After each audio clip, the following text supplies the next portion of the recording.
Hello everyone, my name is Lucatak, and on this channel I'll sometimes make videos related to gaming, art, comics, and overall things I like to yak about. Today, I'm doing a read-through/summary of Weekly Shonen Jump, issue number 34, 1995 by Shueisha, with a cover date of January 10th, 1995, but actually released January 20th, 1994. As we all know, Jump is home to some of the biggest manga series in the world, like One Piece, Dragon Ball, and Naruto, just to name a few. This is a special oversized issue, since in 1994, Jump was selling 6.53 million copies a week. Crazy, right? I'm mostly making this video due to the lack of Jump read-throughs online, especially some of the older ones, and I just so happened to gotten one last Christmas, so I'm going to share it with you today. Some of the series that we're going to be looking today include Lucky Man, Dragon Ball, and Captain Tsubasa.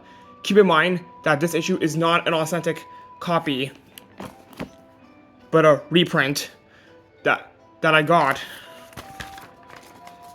from one of the 50th anniversary packs I got because because the only way to get the real one is if you travel straight to Japan or willing to pay a lot of money to import it, which is money which I do not have.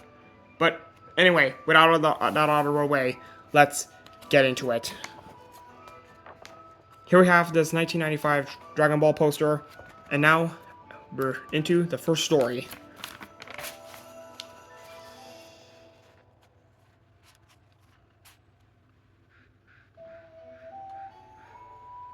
This story is called Slam Dunk by Takehiko Inoue, and the story follows Hanamichi Sugaraki, who is a brash and impulsive high school student who joins a basketball team, Ashohoku High, located in the Shonan area of Japan. And him and his friends, they're gonna become professional basketball players and hoping to win for glory. It's basically your average basketball manga. You can tell that the author was inspired by the NBA from America and other basketball events. Okay, here's a contest page where you can win different video game consoles, including the Sony PlayStation, the Sega Saturn, the PCFX, the Panasonic 3DO, and the Neo Geo CD. And here, you can win telephone cards, or even with 2,000 copies worth of Chrono Trigger, available to be won. And here is an ad for the PCFX, which originally costed 49,800 yen, so that would be equivalent to $500, which is crazy at the time, my goodness. Here is what the original postcard is going to be, and here we are. This is our next story. This is Shadow Lady by Masazaku Katsura, and this is not what Shadow Lady would be like in the final product, but this is kind of somewhat the pilot episode of that series, which would eventually be published. Shadow Lady only lasted for only 3 volumes, and the creator of Shadow Lady would also create a manga series that lasted from 1997 to 2000 titled Is, which is similar like a romantic comedy manga.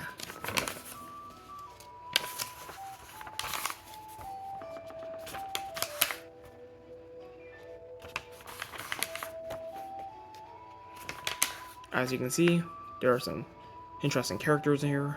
There's some weird drama going on.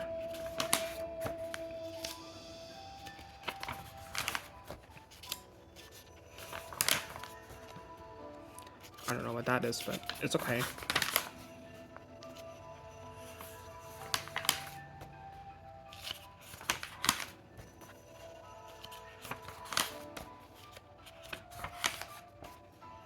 Look at that. That's some nice artwork. Some very nice artwork. And of course, they hang out during the night and do weird things. The end. Okay, here we have some sort of contest page featuring characters from Blues. And here's a contest page I reference again. And this is Mind Assassin by Hajime Kazu. Notice the lack of color in these pages that I'm about to flip through. As you can see, that I'm pretty sure that it may have to do with ink shortages, but I don't know. But it's nice art though.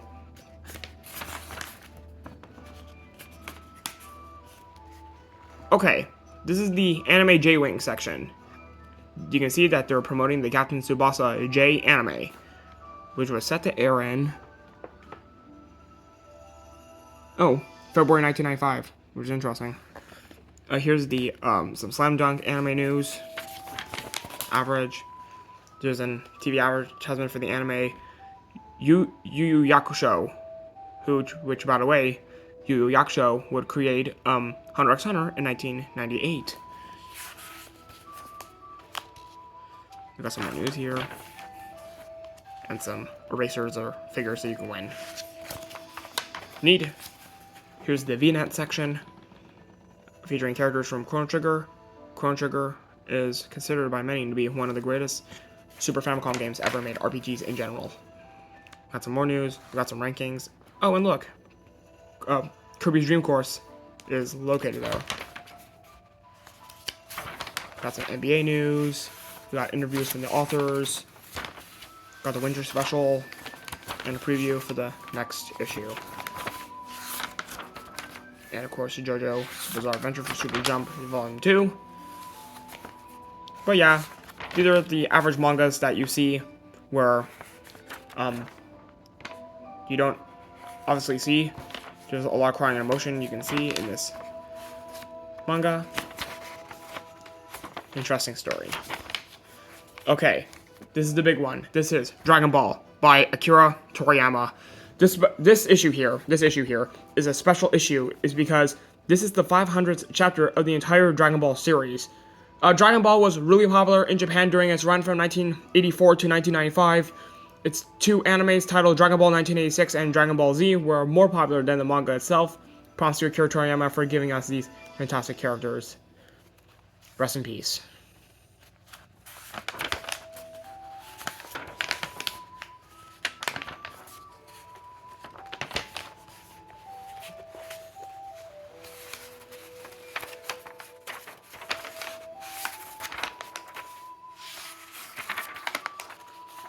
Okay, this is an advertisement for the Akira Toriyama exhibition that lasted from December 22nd, 1994 to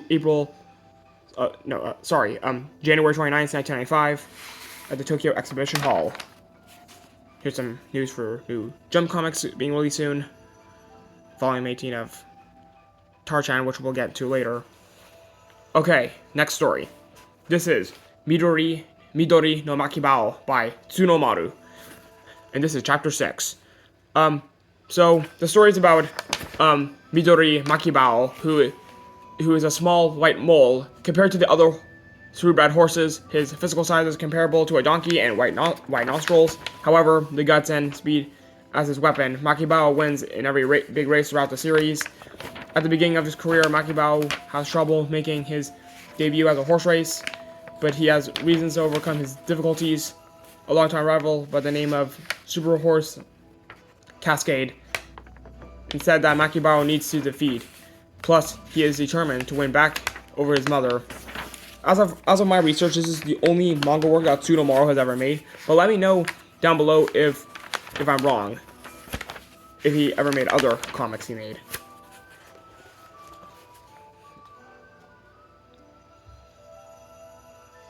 Okay, this story is titled Totemo Lucky Man, or Friend, Lucky Man, by Hiroshi Gamo.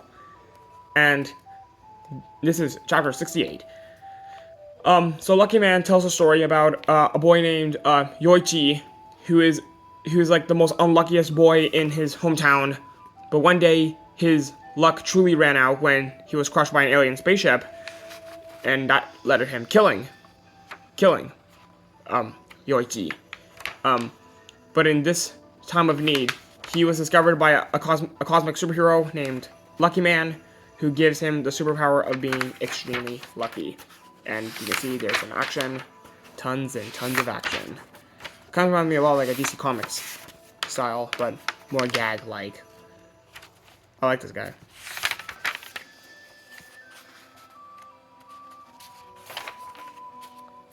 Got some news for the new year.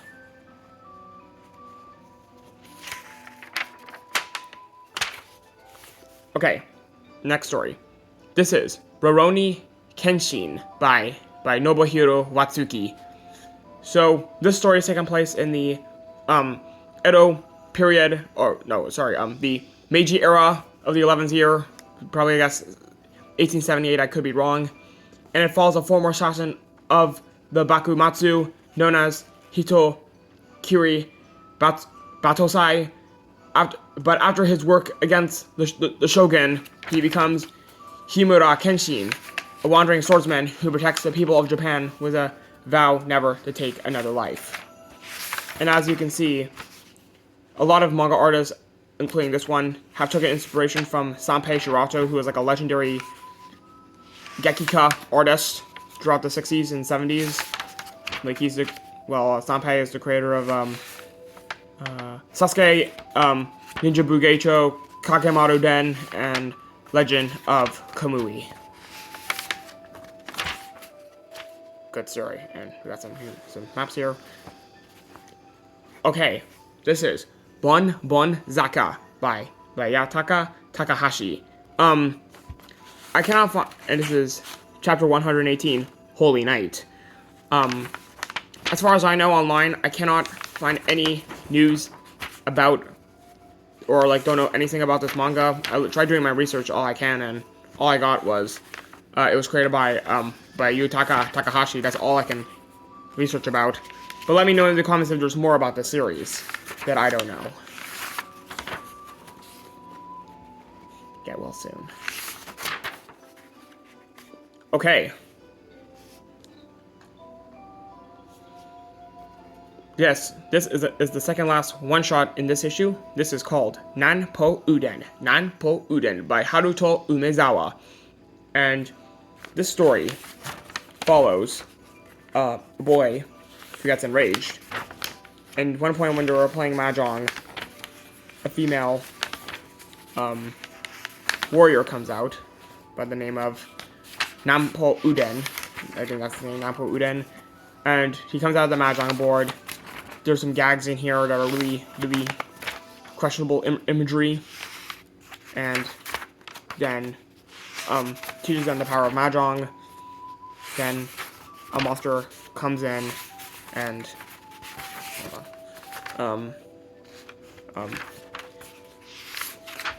where's the monster? There's a monster there.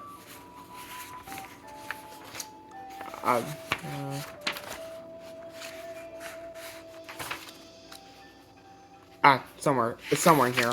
But yeah, there's a monster in this story. There's a lot of stabbing and killing. Okay, next story. Okay, next story.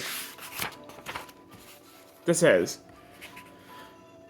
Jigoku Sensei Nube by Takashi Okano.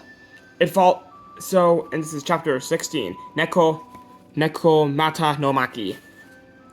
Chapter 66. And the entire series follows about a grade school teacher named Nube, who has a demon hand, which he uses to protect his students from all sorts of evil creatures. Nube fights everything from urban legends and aliens to mystical creatures like this cat, all with trying to catch the eye of his crush and fellow teacher. This is a nice art, kind of reminds me a lot like the 1990s style artwork when everything was all cell animation at the time. It received an anime, I think, at one point. I know that this series was popular during its day. Okay, next is JoJo's Bizarre Adventure. Yes, JoJo's Bizarre Adventure by Araki Rohi. I could be wrong here, but this series is incredibly weird. It lasted for a long time, and during its original run in Jump, it never really got a TV anime until 2012, despite the original manga series, lasted from 1987 to 2003. So, this was incredibly different. So, not really different, but a long time. Live action. There's danger. You gotta have that danger. Okay, here's some, as for the Tsubasa Club, you can watch the TV anime and watch Captain Tsubasa, literally anywhere on TV Tokyo or Fuji TV, I don't know. Okay, the next one is Yoichi Takahashi's famous manga series, Captain Tsubasa. And this is chapter 18 of the World Youth Saga series. The World Youth Saga series. And basically this is considered to be the official sequel of the original Captain Tsubasa that lasted in Jump from 1981 to 1987. Tsubasa was really tall.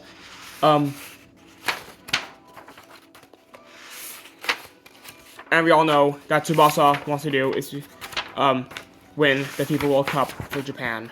And this story here has inspired several soccer players. And this story has been talked on literally Japanese playgrounds literally everywhere. Here's the ad for the Panasonic for the 3DO again. All right, now we're on to the big ones. One of the big ones from 1976 to 2016.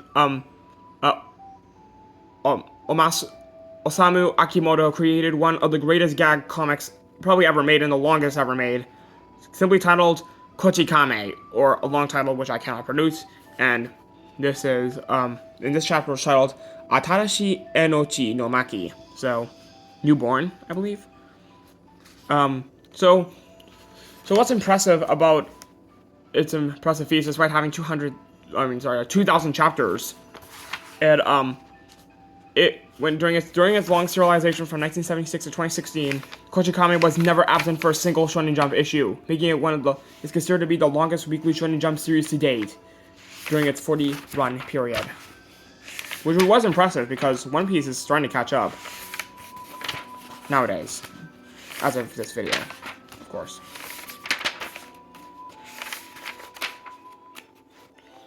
Okay, this is New Jungle King Tar-chan by Masaya Tokuhiro. So this series, before this was simply titled Jungle King Tar-chan from 1988 to 1990, but in 1990 its name was changed to New Jungle King Tar-chan, and it ended in late 1995. So I'm guessing this was like one of the last. So in this issue, must have had like one of the last chapters of the series. And the story tells about Tar-chan, who's a young man who was raised in the African savannah by the chimpanzee Etekichi, and his adventures protecting his home with his wife Jan and his animal friends. But as the series progressed, the simple episodic gag premise, there's a lot of gags in here, is switched to a fighting premise. Although long battles and emotional development began to unfold, after the end of these battles, the series would return to its gag style, switching back to the fighting style with each new battle. Good. Get it. Okay, this is the next story. This is Dragon Quest Dino Daiboken by who's it by again? Oh yeah, Riku Sanjo and Koji Inada. And this manga series is based on the popular video game series by Square Enix of the same name, but Dragon Quest was known in North America at the time as simply Dragon Warrior, and it was named Dragon Warrior in North America until 2005, where they copied the Japanese name, simply named Dragon Quest. And this is a good, faithful adaptation of the original Dragon Quest games, I guess for the Super Famicom at the time. And it tells the story of Dai, who's a young boy who is remembered to a story that was told by his grandfather, and the monster magician Brass, who's probably the main villain, who's about to defeat the Demon King Hadlar by the hands of a hero known as Avon. After the defeat of the Demon King Hadlar, all the monsters were released from his evil will, and peace reigned supreme around the world once again for 10 years. As you can see, the Dragon Quest games box art were usually made by Akira Toriyama, but of course Akira Toriyama was working on Dragon Ball at the time, so they had to hire new artists to work on this faithful adaptation of the video games onto a manga series. Oh look, we got this new character, which we're probably going to see in the next chapter. Okay, next story.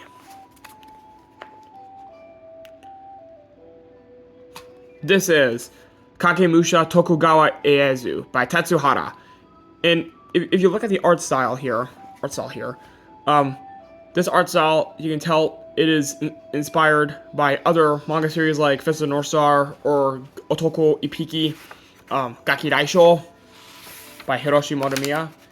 But this is a story about samurais during during the Tokugawa Shogunate era. There's a lot of great gritty lines, very gritty.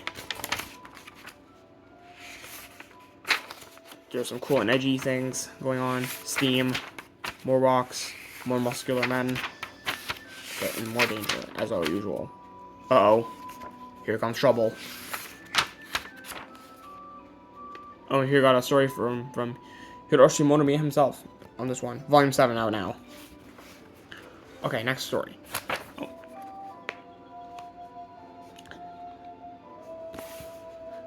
This is Ninku by Koji Kiriyama. And the story follows an odd 12-year-old named Fusuke, who's basically a powerful warrior with Ninku, who went to Ninku school of martial arts, who command a style of mixed ninjutsu and kung fu before the present time in the story. The Ninku were targeted by an evil empire, and the Ninku Corps were forced to combat the menace.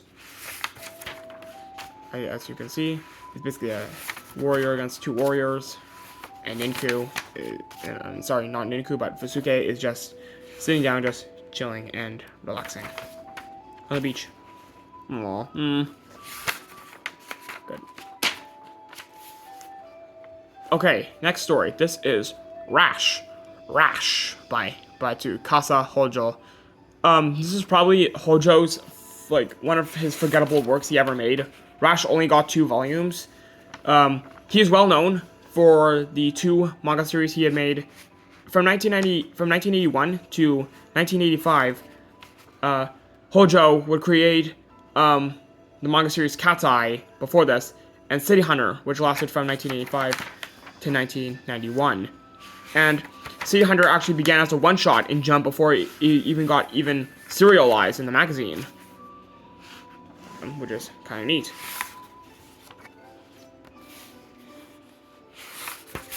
As you can see, it combines a lot of things from those 2 series, and yeah, it combines a lot of things from Cat's Eye and City Hunter.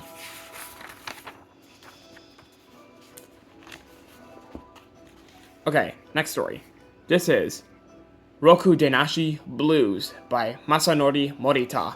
So, this series is a delinquent manga. I know there's a lot of delinquent mangas out there. And, and this is, it tells a story about a delinquent named Tyson Maeda. And, he struggles through basically 3 years of high school, and as he trains to become one of the strongest high school fighters in his school, fighting students in his school. Now, this creator, Masanori Morita, who had also created the manga series Rookies from 1998 and 2003, also in Shonen Jump. He was a kind of a veteran. Okay, here's the other story created by Umezawa. Again, this is Boy by Haruto Umezawa. Again, this is his most popular work he ever made. It lasted for 7 years, from 1992 to 1999. It lasted about 2 years. It ended when One Piece was 2 years old. I love this face. Look at those teeth. Here's an ad for Margaret, the shoujo magazine created by Shueisha. Look at those faces. Awesome. Oh, sorry, I'm having camera difficulties.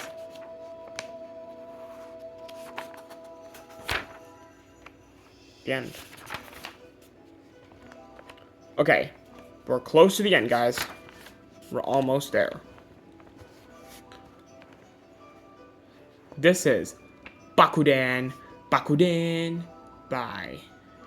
What's it by? Oh, yeah. Bakuden, I tried... And this is created by someone and Electric Lady. But all I know is that Bakudan lasted for only 2 volumes or 3. It didn't last long. It probably must have lasted like only like 20 chapters, I believe, as if I would think about it. But all I know is that this is a story about boxing. Oh yeah, this looks like something from the Summer Olympics, actually.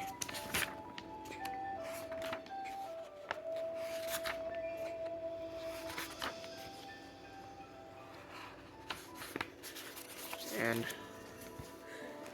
he proves that he's a good boxer. Like, hiya, KO, knock down. Ding, ding, ding. Good story. And here's an ad for some sort of V-neck thing. All right.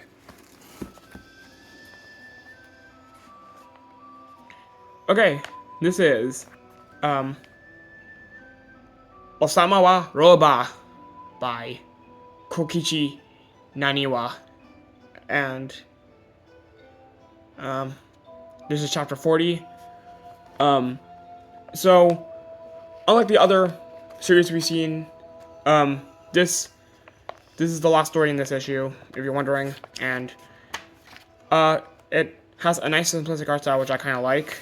It has a nice feeling. There you go. What a good story that was in this issue. It shows that simplistic art can make it into a massive manga series like this. Here's an ad for the Jump broadcasting station for soccer. Here's a map of all Japan. And here are like the scores, tally list. Good.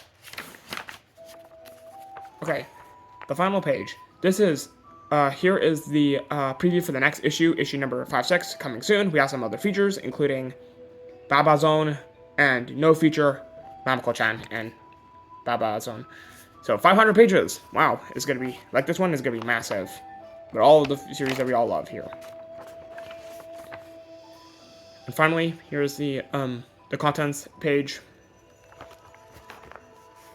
And on the final page, it features a Hypertech watch. Wow, Hypertech watches costing about 18,000 yen. Wow, $180 just for a watch. Wow, thank you for the hype. Thank you so much, Hypertech. Now, in the actual authentic version of this, it features a picture of a boxer, but since this is a reprint, it doesn't have it. They removed it. Well, finally. Well, wow, that was a massive issue to read through, but I'm glad I'm done reading it. I'm just gonna give you a good brief of what happens next in the next couple of years of Jump. So, Shonen Jump had a good decade throughout the 1970s, 1980s, and 1990s. Later, in 1995, Dragon Ball would end after 42 volumes published, and 2 years later, in 1997, Ichiro Oda's One Piece would take over the spotlight for years to come. And as of this video, it's still going out today. In 1998, Hunter, the creator of Yu Yu Yakusho, would create Hunter x Hunter, and later Naruto in 1999, and then Bleach in 2001, later resembling the big three of Shonen Jump in manga history. So that was my read-through of Weekly Shonen Jump, issue number 34, 1995. I hope you enjoyed it. If you did, please leave a like, comment what you thought about it, and of course subscribe to my channel. I'll see you in the next one, if I ever make another one. But anyway, bye. Bye.